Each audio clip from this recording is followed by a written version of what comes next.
आपलं स्वागत. भुजबळांवरती कोकिळवार. आज आपण या विषयावरती चर्चा करणार आहोत. या कार्यक्रमाच्या नावावरून आपल्या लक्षात आलं असेल, माजी पोलीस अधिकारी संजीव कोकीळ यांनी भुजबळांवरती एक जबरदस्त वार केलेला आहे. माजी गृहमंत्री आणि राष्ट्रवादीचे ज्येष्ठ नेते छगन भुजबळ यांनी तेल माफियांना पाठीशी घालण्याकरता आपल्यावरती सतत पोलीस सेवेत असताना दबाव टाकला असा आरोप संजीव कोकीळ यांनी केलेला आहे. संजीव कोकीळ स्वतः आपल्याबरोबर आहेत. आपण पुढचा काही वेळ त्यांच्याशी बोलणार आहोत. नेमकी काय परिस्थिती ओढवली होती, का इतक्या वर्षांनंतर आता कोकीळ समोर आलेत, त्यांचा नेमका आरोप काय आहे, हे सगळं नेमकं काय प्रकरण आहे, एकूणच आत्ता जो भुजबळांच्या पाठीमागे ससेमिरा लागलाय त्या पार्श्वभूमीवरती संजीव कोकीळांनी केलेले हे आरोप नेमके काय आहेत आपण त्यांच्याकडून जाणून घेणार आहोत. कोकीळ साहेब, खूप खूप स्वागत. झी 24 तासच्या प्रेक्षकांना मी सांगू इच्छितो की आपण इतके वर्ष पोलीस सेवेमध्ये होतात.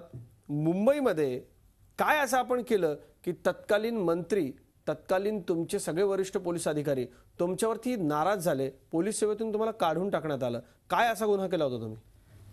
माझा गुन्हा एवढाच की मी कायद्याच्या चौकटीत राहून मी काम करत राहिलो आणि माझ्या समोर येणाऱ्या प्रत्येक तक्रारदाराला, मग तो गरीब असो किंवा श्रीमंत असो, त्याच्या तक्रारीला पूर्णपणे न्याय देण्याचा प्रयत्न केला.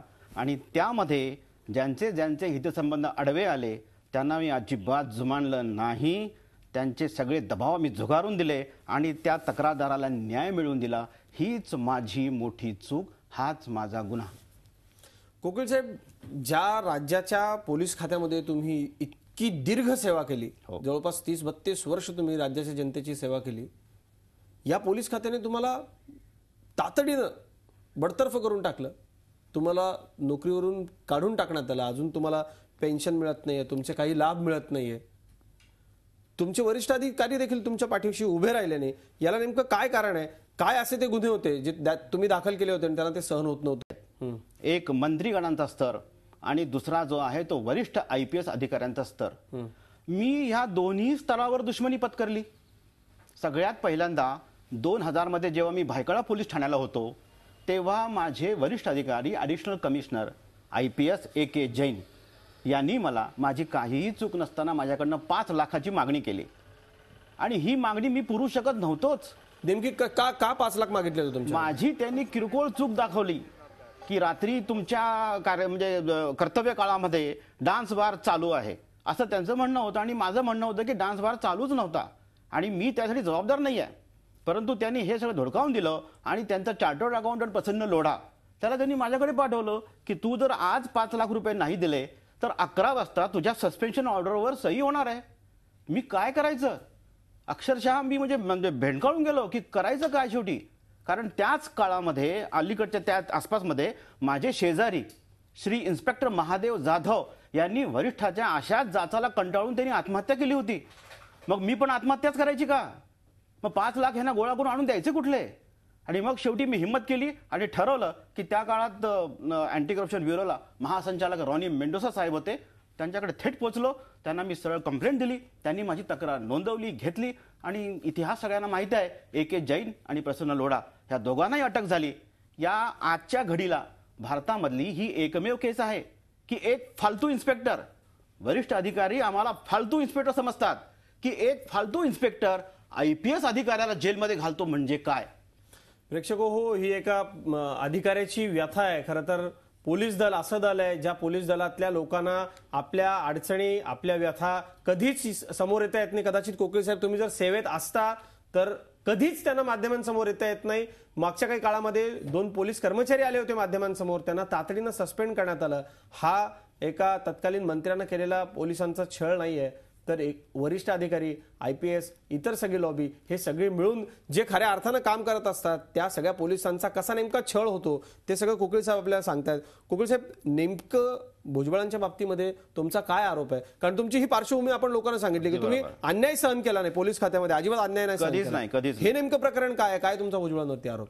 की भायखळा पहिल्यांदा भुजबळांशी माझा जो संघर्ष उडाला तो 3 पातळीवर, 3 टप्प्यावर. मी इन्स्पेक्टर झाल्यानंतर माझ्या 20 वर्षामध्ये 15 बदल्या झालेल्या आहेत. पण जिथे जिथे मला संधी मिळाली तिथे मी अजिबात म्हणजे खोटं काम किंवा माझ्याकडनं जर कोणी खोटं काम करून घेत असेल तर मी त्याला विरोध केला आणि मी ते होऊ दिलं नाही. भायखळ्याला जैन साहेबांना मी पकडून दिलं. आता त्याची पार्श्वभूमी अशी होती की जैन साहेबांना पोस्टिंग दिली भुजबळ साहेबांनी, ते गृहमंत्री होते, आणि मग वृत्तपत्रामध्ये बातम्या येत होत्या की यांच्यामध्ये पोस्टिंगसाठी मोठा आर्थिक व्यवहार झाला होता. आणि झालंय असंच की जेव्हा जैन साहेबांना अटक झाली तेव्हा त्यांनी भुजबळ साहेबांना विनंती केली होती की मला यातनं तुम्ही वाचवा. पण जेव्हा भुजबळ साहेबांनी आपलं अंग काढून घेतलं तेव्हा त्यांनी धमकी दिली की जर मला तुम्ही नाही वाचवलं तर मी आर्थिक व्यवहार उघडा करेन. आणि ह्या सगळ्या बातम्या वृत्तपत्रात आल्या होत्या, आणि म्हणून मी त्यांना अटक केलं, म्हणून ही सगळी बदनामी भुजबळ साहेबांच्या बंगल्यापर्यंत पोहोचली, म्हणून त्यांना कोकिळबद्दल प्रचंड राग. ही पहिली घटना. भायखळा पोलीस ठाण्यानंतर माझी बदली झाली सीबी कंट्रोल क्राईम ब्रांच. इथे ऑइल माफिया, पेट्रोल भेसळ, डिझेल भेसळ आणि केरोसिन या चुकीच्या व्यवहाराविरोधात आम्ही केसेस करत असतो. या ब्रांचमध्ये माझी बदली गेल्यानंतर मी ऑइल माफिया विरुद्ध धडाधड केसेस करायला सुरुवात केली.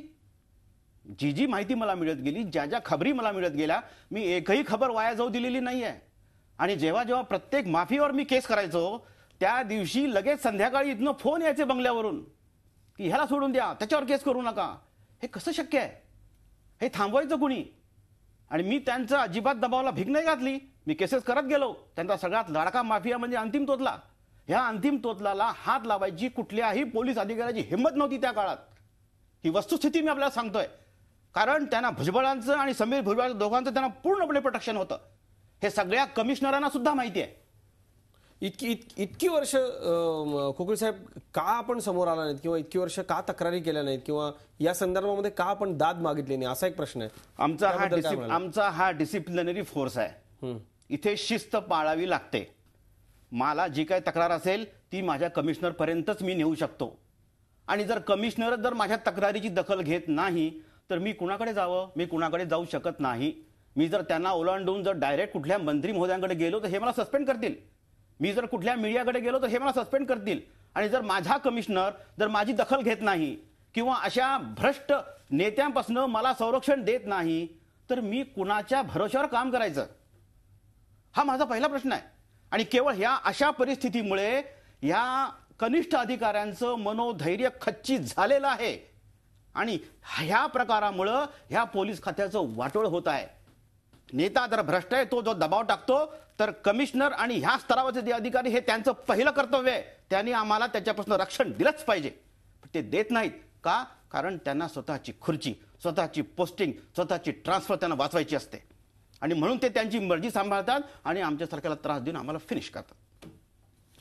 खरं तर जे कोणी अधिकारी आता हा कार्यक्रम बघत असतील त्या सगळ्यांना एक कुठेतरी दिलासा वाटत असेल की पोलीस खात्यामधला एक अधिकारी अशा पद्धतीनं बोलतोय.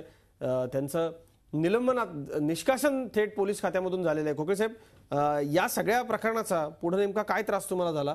आणि आत्ता या सगळ्यात तुम्ही जे काही लिहिलंय ते सगळ्यांनी वाचलंय, बऱ्यापैकी सोशल मीडियावरती आलंय, सगळीकडे आलंय.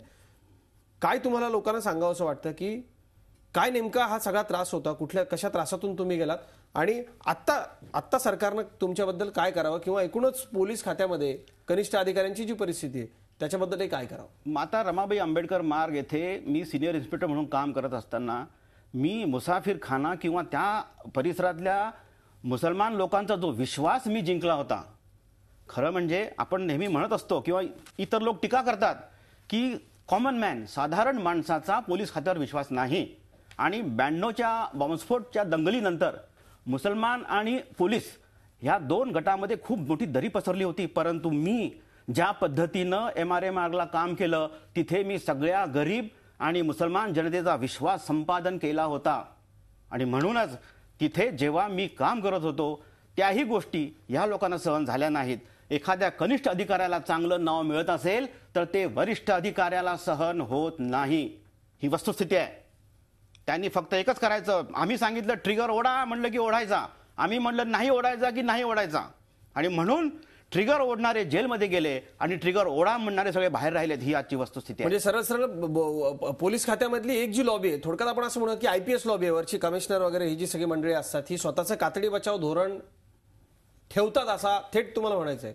100% ह्यात काहीही वावगं नाही. स्वतःची पोस्टिंग, स्वतःच्या ट्रान्सफर्स ह्यासाठी ते नेत्यांचं ऐकतात. आणि नेत्यांना माहीत असतं की हा IPS अधिकारी आपल्या ट्रान्सफरसाठी आपलं म्हणेल ते ऐकणार. आणि जो ऐकत नाही त्याला ते बाहेर काढतात आणि तसे अधिकारी सुद्धा आहेत आपल्याकडे. मी सर्वश्री अरविंद इनामदार साहेबांचं नाव घेईन अभिमानानं, सर्वश्री रिबेरो साहेबांचं नाव घेईन अभिमानानं, सर्वश्री दाते साहेबांचं नाव घेईन अभिमानानं. ह्या सगळ्या लोकांना किती त्रास झालेला आहे, कारण हे लोक त्यांचं ऐकत नाहीत. पण असे अधिकारी फार थोडे आहेत. त्यांची पण एक मर्यादा असते. त्यांनी किती लोकांना सांभाळायचं, त्यांना ते होत नाही. आणि म्हणून ते अशा अधिकाऱ्यांना सुद्धा बाहेर काढतात आणि बाकीच्यांच्या हातून आपली कामं करून घेतात. आणि त्यांची पोस्टिंग आणि त्यांचा वेस्टेड इंटरेस्ट जो असतो ते सांभाळण्याकरता ते कनिष्ठावर मग डाफरतात आणि कनिष्ठांना संपवतात. या सगळ्या प्रकरणामध्ये काय तुम्ही तेल माफियांवरती जेव्हा तुम्ही गुन्हे दाखल करायला सुरुवात केली, खरं तर आता अजून दुसऱ्या बाजूनं खुलासा येईल किंवा दुसऱ्या बाजूनं काही सांगण्यात येईल. तुमच्याकडे नेमके काय पुरावे आहे की असं सगळं होत होतं आणि त्याच्यामुळेच तुम्हाला त्रास होत होता? हे काय पुरावे तुम्ही द्याल लोकांना की ते कळेल, जनतेपर्यंत पोहोचेल की तुमची बाजू ही खरी आहे? MRA मार्ग पोलीस ठाण्यामध्ये असताना 17 जून 2010 या तारखेला मी तत्कालीन कमिशनर संजीव दयाळ साहेब यांना एक 5 ते 6 पानाचा अर्ज व्यवस्थित लिहून दिलेला आहे. त्याच्यामध्ये ज्या ज्या वरिष्ठ अधिकाऱ्यांनी माझा छळ आरंभ केलेला आहे त्यांची नावं त्यांना त्यात दिलेली आहेत. आणि छगन भुजबळ सुद्धा माझ्या विरोधात कारवाई कशी कशी करतायत हे सुद्धा मी स्पष्टपणे त्यांचं नाव लिहून दिलेलं आहे. कुठलाही कनिष्ठ अधिकारी कॅबिनेट दर्जाच्या मंत्र्याचं नाव घेऊन तक्रार कधीच करणार नाही. आणि जर मी ही तक्रार केली होती तर तुम्ही माझ्यावर कारवाई काहीच केली नाही. माझ्यावर मी जर खोटा असेल मला सस्पेंड करायचं होतं तुम्ही. पण त्या तक्रारदाराची चौकशी दयाळ साहेब तुम्ही काहीही केली नाही. आणि त्यांच्यानंतर अरूप पटनायक साहेब तुम्ही सुद्धा काहीही केलं नाही. आणि ज्या महिलेसाठी तुम्ही हा सगळा आकांड तांडव केला होता त्या महिलेवर खोट्या केसेस तुम्ही घातल्या 2. त्या महिलेचा प्रचंड छळ केला, त्या मुसलमान महिलेचा, रहिमा बी शेख फंटुश. मला अभिमान आहे त्या बाईचा. एक गरीब मुसलमान स्त्री एका हिंदू पोलीस ऑफिसरच्या प्रोटेक्शनला उभी राहते, असा ह्या इतिहासात कधी घडलं नव्हतं अलीकडच्या काळामध्ये. ते MRA मार्गच्या माझ्या कार्यकर्त्याच्या काळात घडलेलं आहे. परंतु हे मग ह्या वरिष्ठांना सहन होत नाही आणि त्या बाईचा छळ केला आणि ती बाई त्या छळातच ती मेली बाई. आणि ह्याच बाईला छगन भुजबळ साहेबांनी रामटेकवर बोलून 25 लाख रुपये तिच्यासमोर ठेवले होते की हे 25 लाख रुपये तुझे, तू फक्त एकच करायचं की संजीव कोकळीच्या विरोधात आमच्याकडे खोटं स्टेटमेंट आणि द्यायचं. हे सगळं कशा करता होतं असं तुम्हाला म्हणायचं? मला तिथून काढण्यासाठी एकच पर्याय, कारण मला काढायचं म्हणजे माझ्या विरोधात काहीतरी बातमीचाही काहीतरी पुरावा पाहिजे ना. माझं काम एवढं चोख होतं MRA मार्गला की त्यांना माझ्या विरोधात काहीही मुद्दा मिळत नव्हता. आणि म्हणून असे खोटे एन्क्वायऱ्या करायच्या हे सर्रास चालतं आमच्या पोलीस खात्यामध्ये. जर संजीव कोकळे, आपण अनेक आरोप करताय आणि एका IPS अधिकाऱ्याला जेलमध्ये घालणारा अधिकारी आहे. कनिष्ठ दर्जाच्या अधिकाऱ्यांचा कसा छळ होतो राजकीय आणि IPS लॉबीकडून हे अगदी थेट माध्यमामध्ये येऊन संजीव कोकळे सांगतायत. पण नेमके काय पुरावे त्यांच्याकडे आहेत, काय त्यांनी अर्ज केले हे देखील सगळं त्यांनी सांगितलेलं आहे. या सगळ्यात एक गोष्ट खूप महत्वाची आहे, वरिष्ठ साथ देत नाहीत त्यावेळेला काय नेमका त्रास, किती हाल या पोलीस खात्यातल्या अधिकाऱ्यांचे होतात आणि दात त्यांना शिस्तीचं खातं असल्यानं कुठेही मागता येत नाही. ही वस्तुस्थिती आहे. संजीव कोकळे आपल्याला सांगतायत. एक ब्रेक घेतोय, आपण लगेचच परतूया.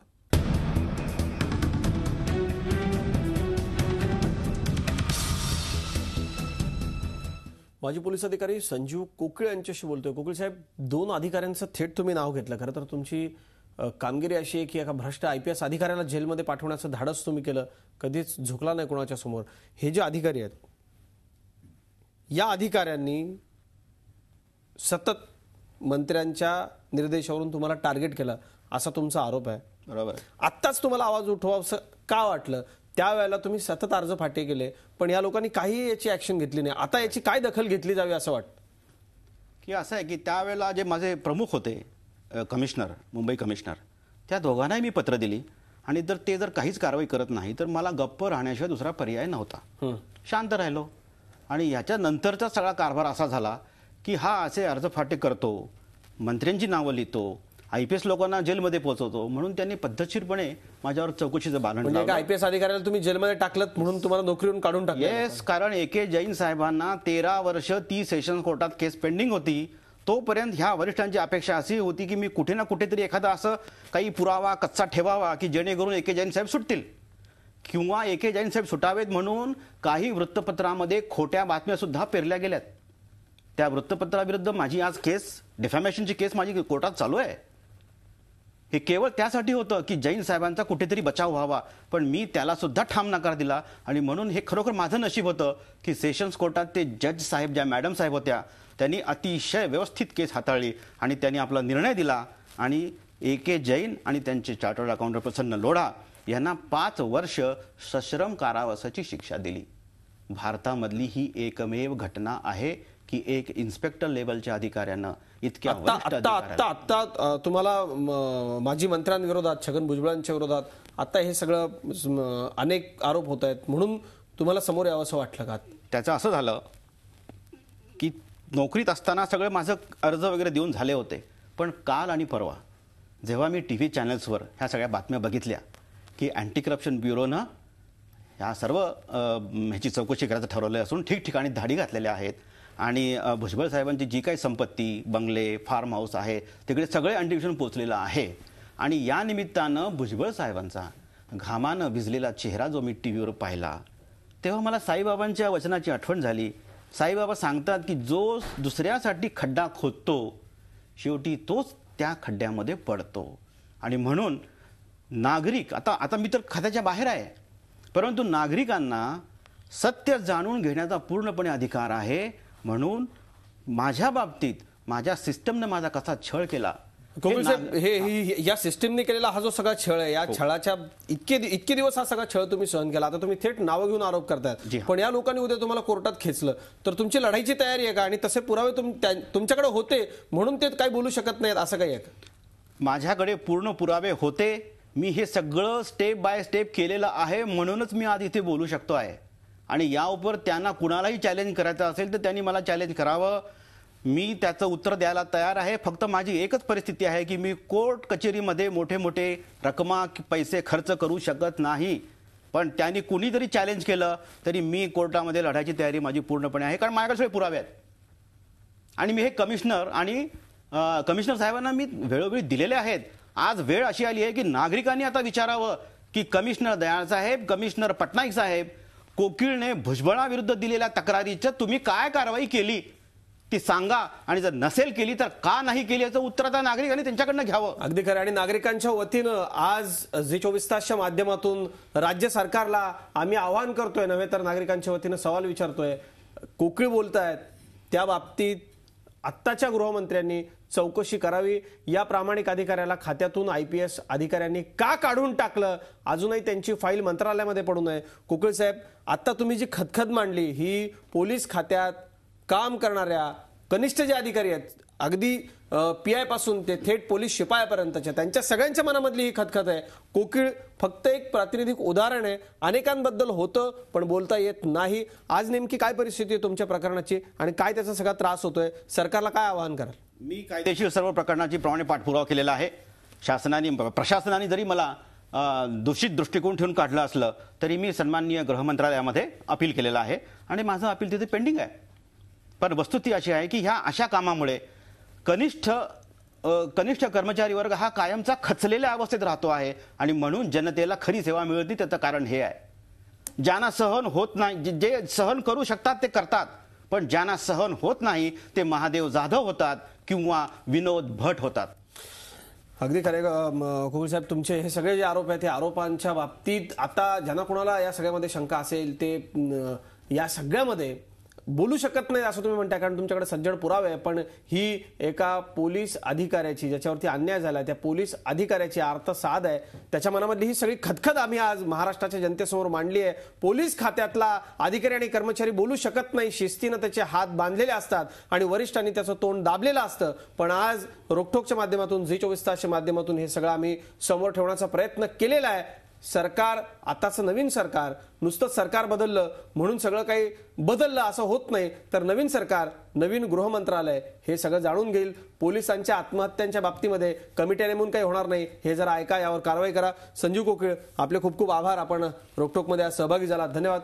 ताज्या बातम्यांसाठी पाहत राहा झी24 तास. राहा एक पाऊल पुढे.